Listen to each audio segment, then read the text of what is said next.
Assalomu alaykum qadrdonlar, yaxshimisizlar? Uy sharoitida chiqargan jo'jalarimizni oxirgi kuniga yetib keldik. 52 ta tuxum qo'ygan edim. Undan taxminan 34 tasi ochib chiqdi. Mana inkubatorimiz ham qo'l bola. Inkubator mana yana 3 talar. Qolganlarni mana alohida ko'chirib mazza qilib uxlashyapti.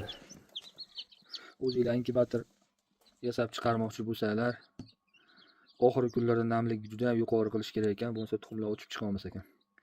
Deyarli 70% tuxum o'zim qo'limda ochib, jo'jani chiqarib oldim, o'zi ochib chiqa olmadi.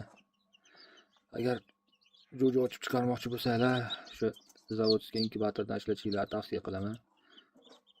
Shunda yaxshiroq natijaga erishasizlar. Xudo xolisa bundan keyin ham yaxshiroq natijalar erishishga harakat qilamiz. Sog' bo'linglar. Inkubator, jo'ja, tuxum to'g'risida qanaqadir savollaringiz bo'lsa kommentariyaga yoza olasizlar.